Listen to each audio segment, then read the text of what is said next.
है। चलिए फोकस करते हैं कॉर्पोरेट आर में। अब हम बात करते हैं प्रूडेंट कॉर्पोरेट की।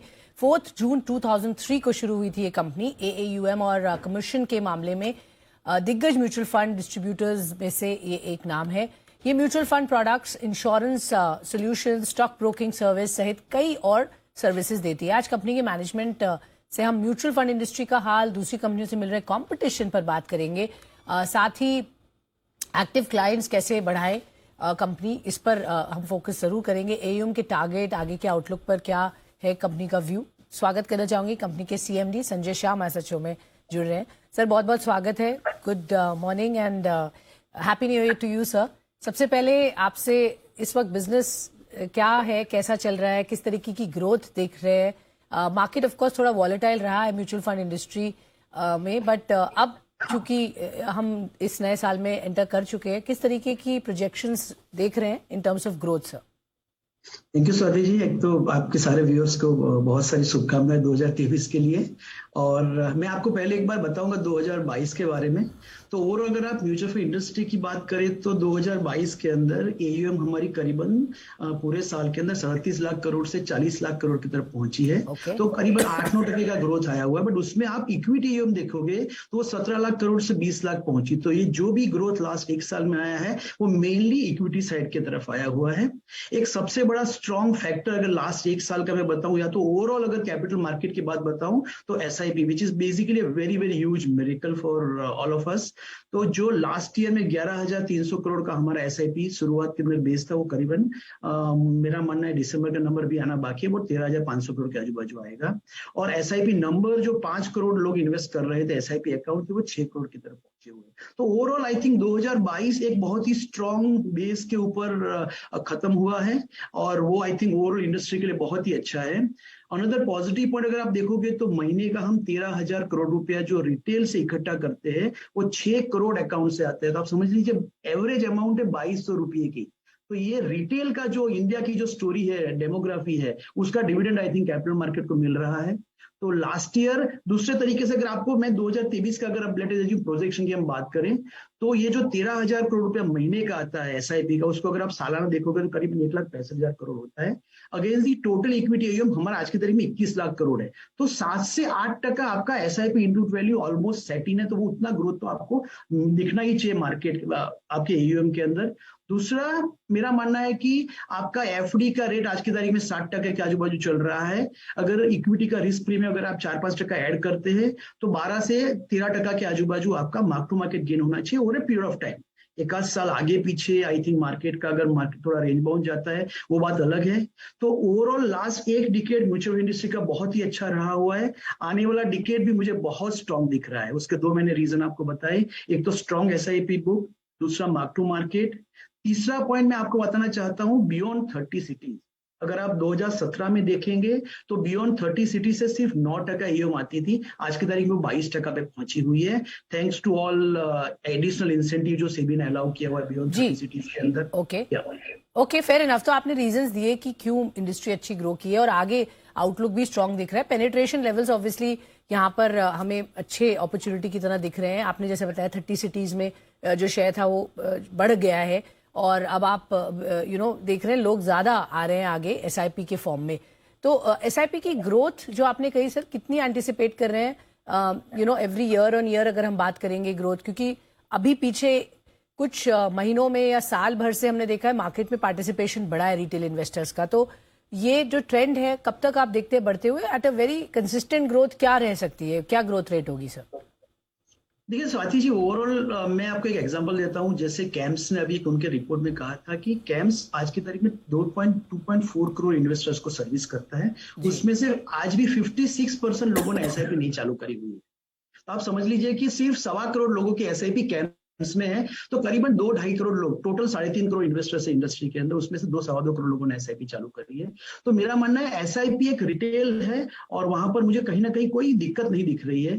तो आज की तारीख में जो दिसंबर एंड के अंदर 13,300 या 13,500 करोड़ का बेस था, वो आने वाले 3-4 साल के अंदर 25,000 करोड़ पे क्यों नहीं पहुंचेगा, उसमें मुझे कोई डाउट नहीं लग रहा है। सो 20 से 22% का सीएजीआर ग्रोथ एसआईपी बेस के अंदर मैं बहुत ही स्ट्रांगली मानता हूं कि मिलेगा। उसका मेन रीजन यही है कि आज तक आपका बिजनेस जो आता था वो टॉप 30 सिटीज से आता था, now business has started moving to beyond 30 cities. Plus convenience, आप देखिए ये साल के अंदर करीबन 80% नए केवाईसी या तो 80% से ज्यादा नए ट्रांजेक्शन सारे पेपरलेस हो रहे हैं, सारे डिजिटल टेक्नोलॉजी के प्लेटफॉर्म के थ्रू हो रहे हैं। तो आज आप पुणे में बैठे हुए हैं या पालनपुर में बैठे हुए हैं, आपके लिए टेक्नोलॉजी सबके लिए सही है, सबके लिए आई थिंक वो कन्वीनियंस प्रोवाइड कर रही है। तो convenience, ease, plus thanks to everybody, आप मीडिया ले लीजिए, प्रेस ले लीजिए, सब लोगों ने एसआईपी का एक बहुत ही स्ट्रॉन्ग प्रोडक्ट बेस बनाया हुआ है। तो मुझे ग्रोथ बहुत स्ट्रॉन्ग दिख रहा है। आने वाला डिकेड मेरा मानना है कि इंडिया के रिटेल इन्वेस्टर्स का ही है।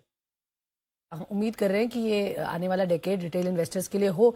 लेकिन सर, अगर हम बिजनेस अपॉर्चुनिटी की जो बात कर रहे हैं, क्लियरली इसमें कंपटीशन भी बढ़ रहा है, सभी इसको एक बढ़िया अपॉर्चुनिटी की तरह देखते हैं। तो आपके प्लेयर्स, आप जैसे प्लेयर्स जो अच्छा यहाँ पर एक स्ट्रांग पोर्टफोलियो लेकर बैठे हैं, उनके लिए कंपटीशन बढ़ भी जाता है। डिस्काउंट ब्रोकर्स जैसे जीरोधा, ग्रो, इनसे आप कैसा कंपटीशन देख रहे हैं? क्योंकि ये क्लियरली एक बड़ा थ्रेट है आपके आगे के बिजनेस मॉडल को। तो क्या स्ट्रैटेजी होगी टू काउंटर कंपटीशन सर? सो देखिए, आई थिंक ओवरऑल इंडस्ट्री इतनी बड़ी है, ग्रोथ पोटेंशियल इतना ज्यादा है कि everybody will have their own way of expanding the market. तो सब लोग एक अपना अपना अच्छा सा क्या कहते हैं कंट्रीब्यूशन करेंगे इंडस्ट्री को ग्रो करने के अंदर। तो लास्ट 5 साल के अंदर ये सारे डिजिटल प्लेटफॉर्म ने बहुत अच्छा काम किया हुआ है, गिविंग द कन्वीनियंस लोगों को इंडस्ट्री के अंदर लाने के लिए। हमारा स्ट्रॉन्ग मानना है कि मास एफ्लुएंट को एक बार एंट्री देने के लिए ये सब लोग बहुत ही अच्छा काम करेंगे। बट जैसे ही आपका पोर्टफोलियो एक लेवल के ऊपर पहुंचता है, क्योंकि आप समझ लीजिए आपका पैसा इसके अंदर लगा हुआ है, it's not a consumer product कि आपने एक बार लिया, कंज्यूम कर दिया, फिर आपको सर्विस की जरूरत नहीं पड़ेगी। तो जैसे जैसे इंडिविजुअल इन्वेस्टर्स का, रिटेल इन्वेस्टर का पोर्टफोलियो साइज बढ़ता जाएगा, उसको कहीं ना कहीं किसी एडवाइजर की जरूरत पड़ेगी। तो डिजिटल प्लेटफॉर्म एंट्री देगा, उसके बाद का जो भी सेगमेंट आएगा उसको रिटेल म्यूचुअल फंड डिस्ट्रीब्यूटर्स उसको हैंडल करेगा, यहां से बढ़ाने के लिए, उनको सपोर्ट करने के लिए। एक दूसरा एग्जांपल मैं आपको देना चाहूंगा कि MF is also realising the fact कि आज की तारीख में ग्राउंड लेवल पे काम करने वाले सिर्फ 1.25 लाख लोग हैं म्यूचुअल फंड डिस्ट्रीब्यूटर्स। तो इसलिए उन्होंने ये साल के अंदर, जैसे आपका म्यूचुअल फंड सही है कैंपेन सक्सेसफुल हुआ, इसी तरीके से उन्होंने एमएफडी शुरू करके नया कैंपेन चालू किया हुआ है। और उनका भी एक एक्सपेक्टेशन है कि ग्राउंड लेवल पे जो 1.25 लाख डिस्ट्रीब्यूटर्स वो 5 लाख बनने चाहिए। तो डिजिटल प्लेटफॉर्म भी सर्वाइव करेंगे, रिटेल आईएफए भी सर्वाइव करेंगे। उसके बाद जैसे जैसे आदमी की वेल्थ बढ़ती है, they start looking for exotic product. तो वहां पर आपका वेल्थ मैनेजमेंट आउटफिट आएगा जो उनको पीएमएस देगा, एआईएफ देगा, मार्केट लिंक डिबेंचर्स। ठीक है, आपकी बात ठीक है। आप ये उम्मीद कर रहे हैं कि ये जो प्लेटफॉर्म्स है ये एक हद तक हेल्प करेंगे, उसके बाद लोग मैच्योर होके वेल्थ मैनेजमेंट सर्विसेज पर जाएंगे। बट सर, ये कंपनीज भी mutual fund distribution business provide कर रही हैं और आगे ये भी इस एरिया पे ग्रो करिए, क्योंकि यहाँ अपॉर्चुनिटी है। उनके पास अगर क्लाइंट्स होंगे तो उनको जाने क्यों देंगे? उनके लिए भी एक डाइवर्सिफाइड बिजनेस सेटअप है। तो हम इसको पूरी तरह रूल आउट नहीं कर सकते कि ये आपके बिजनेस को थ्रेट देगा। इनफैक्ट ब्रोकरेजेस का भी ये मानना है कि ये एक बड़ा कंसर्न है for companies who are strong right now like yours. उनको ये एक बड़ा थ्रेट आ सकता है। उसकी वजह से मैं ये सवाल आपसे जानना चाह रही हूँ कि आपकी क्या स्ट्रैटेजी होगी रिटेन करने के लिए अपने क्लाइंट्स और रेवेन्यू? क्योंकि एक ल्यूक्रेटिव ऑफर है। अगर मुझे भी आज एक बेटर ऑफर मिलता है तो जहां कम पैसा देना है या नहीं देना है, मैं वही ऑप्ट करूंगी। Why not save some money? So ये तर्क आप कैसे काउंटर करेंगे? तो देखिए, आई थिंक कंपटीशन को मैं काउंटर कैसे कर सकता हूँ? कंपटीशन को काउंटर करने के लिए मुझे अच्छी सर्विस देनी पड़ेगी, मुझे कस्टमर के पोर्टफोलियो को प्रॉपर्ली मैनेज करना पड़ेगा, मुझे प्रोडक्ट बास्केट स्ट्रॉन्ग करनी पड़ेगी। क्योंकि जैसे जैसे कस्टमर की साइज बढ़ती जाती है, mutual fund has become FMCG now. अगर मुझे किसी कस्टमर को एक्वायर करना है तो सिर्फ म्यूचुअल फंड के तरीके से एक्वायर करना भी डिफिकल्ट हो चुका है। तो मुझे प्रोडक्ट बास्केट भी बनानी पड़ेगी। तो अगर आप प्रूडेंट एज ए कंपनी देखोगे तो आज की तारीख में हमारा डिस्ट्रीब्यूशन के अंदर सिर्फ म्यूचुअल फंड नहीं है, हम सारी प्रोडक्ट को डिस्ट्रीब्यूट करते हैं। पीएमएस ले लीजिए, एआईएफ ले लीजिए, सेकेंडरी मार्केट बॉन्ड्स है, इंश्योरेंस है, स्टॉक ब्रोकिंग है।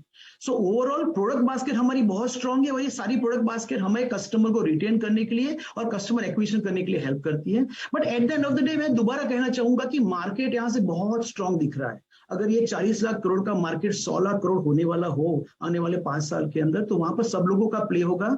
और एएमसी स्पेस स्ट्रांग हो रही है। आप जो अभी मुझे बता रहे थे कि Zerodha, Groww, everybody is looking at the AMC as a business. तो शायद एएमसी के स्पेस के अंदर स्ट्रांग कंपटीशन होगी, बट डिस्ट्रीब्यूशन स्पेस के अंदर मैं मानता हूं कि हमारे जैसे रिटेल आउटपुट के लिए बहुत ही स्ट्रांग ग्रोथ की गुंजाइश है और वो बनी रहेगी।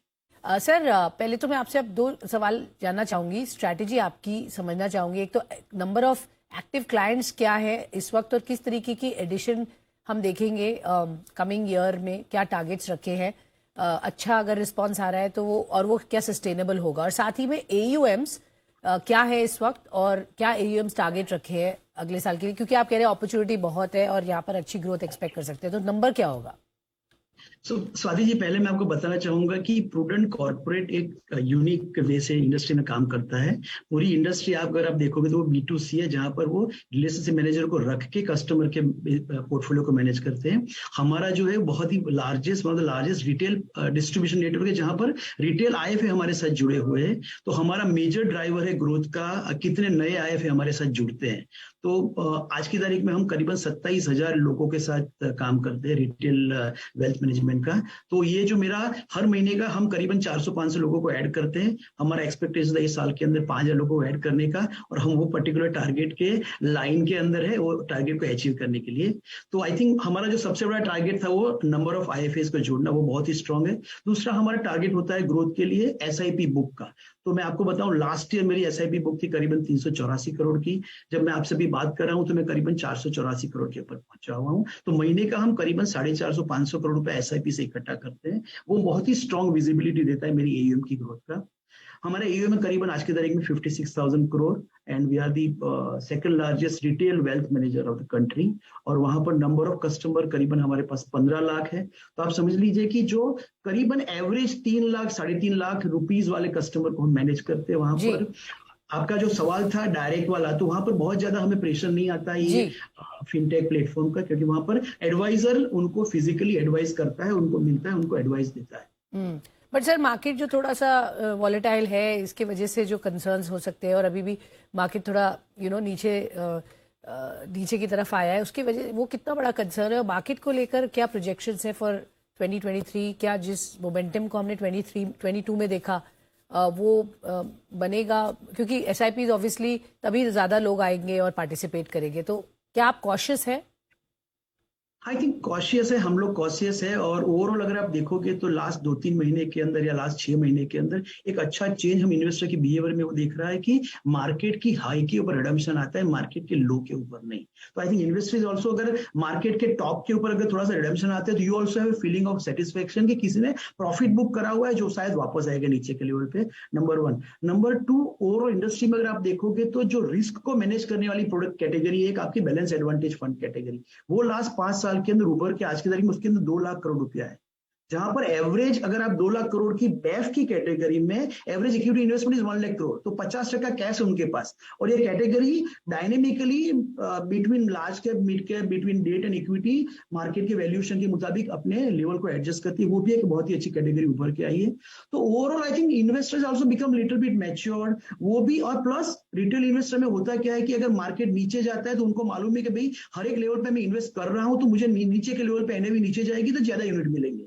प्लस थैंक्स टू एवरीबॉडी, आप सब लोगों ने भी SIP को इतना स्ट्रॉन्ग आई थिंक हमने प्रमोट किया हुआ है कि लोगों के मन में क्लियर थॉट है कि मैं लॉन्ग टर्म के लिए इन्वेस्ट कर रहा हूं तो मार्केट की वॉलेटिलिटी के साथ मेरा इन्वेस्टमेंट चेंज नहीं होना चाहिए। Okay, all right, of course sir, long term investment ही एक तरह से अच्छा और ज़्यादा कंसिस्टेंट इन्वेस्टमेंट माना जाता है। बहुत बहुत शुक्रिया सर हमसे जुड़ने के लिए और हमें बताने के लिए किस तरीके के बिजनेस प्लान्स है, क्या है आउटलुक अगले साल के लिए।